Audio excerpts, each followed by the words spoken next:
Salam jumpa untuk kita semua.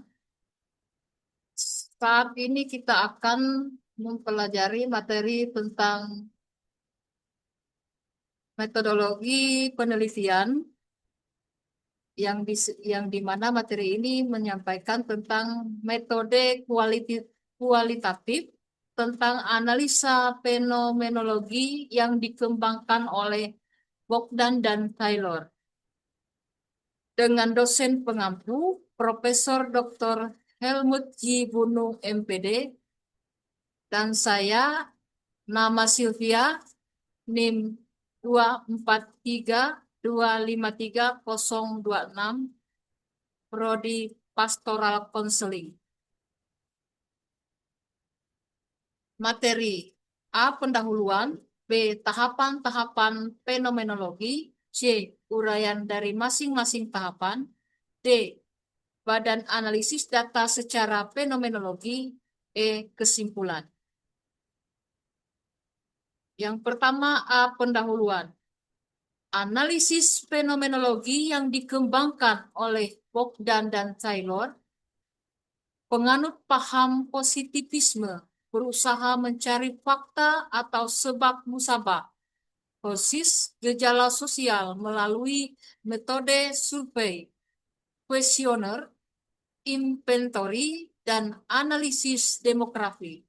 Semua itu menghasilkan data kuantitatif dan kemudian dianalisis menjadi kualitatif untuk mencari hubungan di antara variabel atau lebih.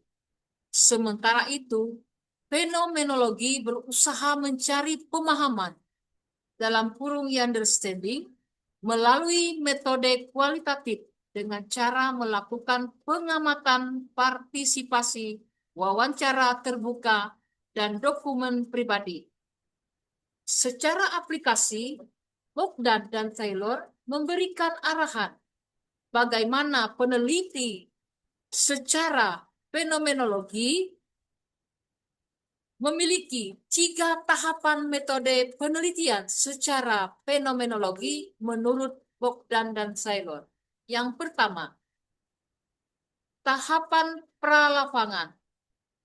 Tahapan ini meliputi proses pengawatan awal, go to people, mempersiapkan pedoman pengamatan dan pedoman wawancara, pemilihan lokasi peneliti, pemilihan model pengamatan, dan model wawancara.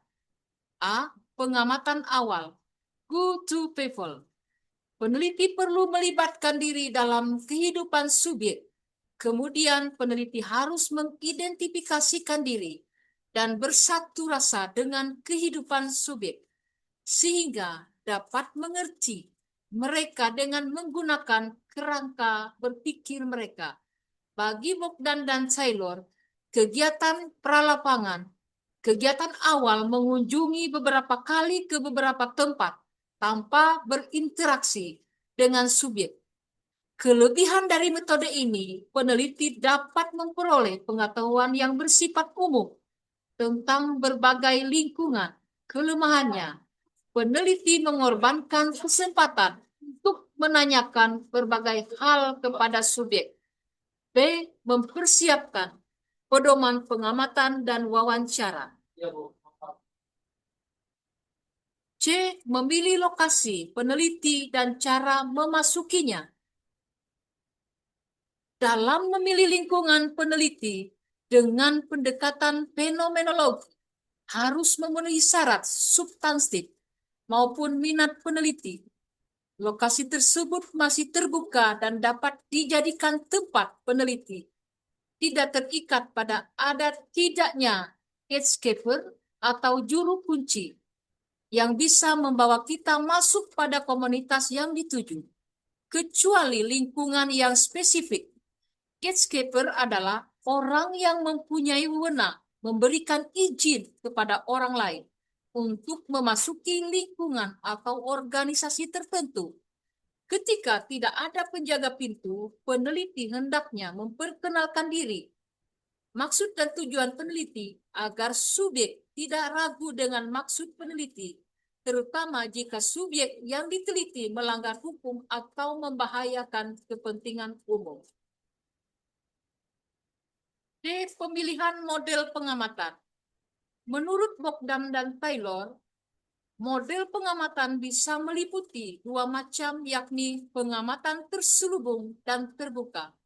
Namun bagi peneliti, fenomenologi mensyaratkan pengamatan secara terbuka, bukan terselubung. Pengamatan terselubung perlu dihindari karena peneliti tidak mempunyai tanggung jawab terhadap profesinya dan dapat merugikan subjek yang diteliti.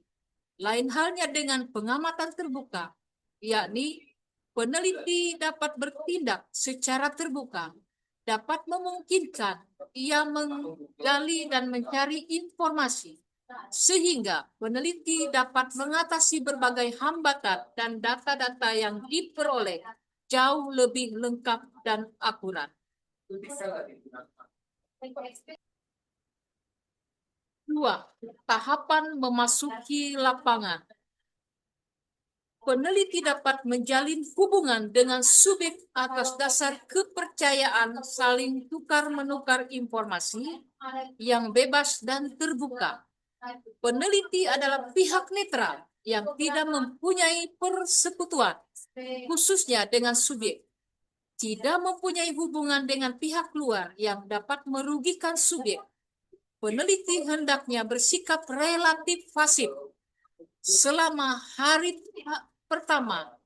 Pengamatan tidak akan dengan mudah menjalin hubungan dengan subjek yang mampu membuahkan hasil data dengan mudah dan mampu mengatasi keadaan dengan netral. Peneliti tidak boleh menentang perilaku atau pernyataan subjek dan tidak boleh mengajukan pertanyaan yang memungkinkan akan menempatkan subjek pada posisi defensif. Adapun hal-hal yang perlu diperhatikan dalam menjalin hubungan. Yang pertama, peneliti harus bisa menjalin hubungan baik dengan subjek, berusaha mendapatkan kepercayaan. Kemudian peneliti harus meninggalkan dengan lingkungan yang diamati. Pakaian peneliti harus dipilih yang sesuai dengan masyarakat yang ada di lokasi. Jika subjek berpakaian sederhana, maka peneliti harus menyesuaikan. Dengan kata lain, peneliti menyesuaikan subjek yang diteliti. Peneliti harus membina persamaan dengan subjek, tukar-menukar informasi, lalu dapat digunakan untuk memecahkan kebekuan suasana. Cara lain bisa dilakukan oleh peneliti menciptakan hubungan baik dengan ikut serta dalam berbagai kegiatan subjek. Tetapi jangan lupa batasan bagi peneliti dalam berpartisipasi. B. Membina hubungan yang sudah terjalin.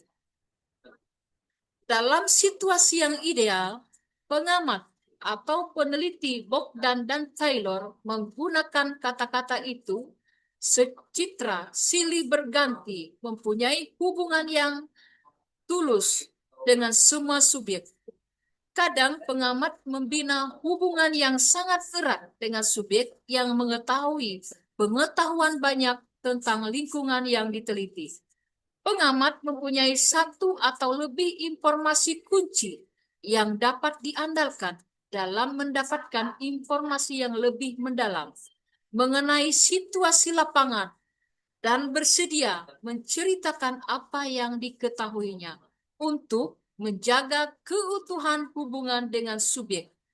Pengamat harus mampu membina hubungan itu hingga informasi yang diharapkan benar-benar tuntas. C. Mempelajari bahasa subjek. Salah satu aspek pengamatan yang penting adalah mempelajari bagaimana subjek memakai bahasa. Peneliti harus memulai dengan dasar pemikiran bahwa kata-kata dan lambang-lambang yang dipakai peneliti mungkin mempunyai arti yang berbeda dengan yang dipakai oleh subjek. mengingat semua orang yang berada bersama-sama dalam satu tempat dalam jangka waktu lama pasti akan mempunyai lambang-lambang yang dimengerti bersama, yang sedikit banyak akan unik. Maka peneliti hendaknya juga menyesuaikan dengan kata-kata yang digunakan subjek. D. Mengajukan pertanyaan atau wawancara. Pengamat bersikap pasif dan tetap mendorong subjek untuk berbicara tentang topik-topik yang penting. Membuat catatan lapangan. Peneliti hendaknya membuat catatan lapangan tertulis, teliti, lengkap, akurat, terperinci, dan sistematis. Peneliti harus mampu berkonsentrasi yang cukup kuat agar mengingat segala sesuatu yang didengar. Antara lain, pertama, membuat komentar pengamat. Yang kedua, membuat deskripsi tentang lingkungan. Yang ketiga, membuat deskripsi tentang subjek dengan melakukan wawancara, mengumpulkan dokumen pribadi. Kita masuk pada kesimpulan, maka dipaparkan di sini kesimpulan dari teori Bogdan dan Taylor. Dalam mengumpulkan sebuah dokumen dan teknik metode kualitatif adalah penting dilakukan antara lain. Pertama, penetapan metode, pelaksanaan penelitian menyempurnakan berpusat pada peneliti dan metode peneliti. Dua, penetapan sampel dan informan. Sampel itu berkaitan dengan memilih informan atau situasi sosial yang tertentu dan terpercaya. Kemudian yang ketiga, menentukan jumlah dan waktu berinteraksi dengan sumber data. Peneliti mampu melihat sumber yang terpercaya, selain data bisa mencari sumber informasi yang lebih akurat. Yang keempat, perlengkapan.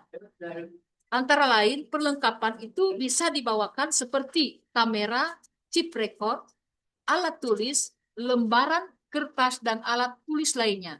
Yang kelima, pengumpulan data dilakukan dengan teknik penyamaran dalam aspek hubungan perilaku dan gaya hidup subjek tersebut.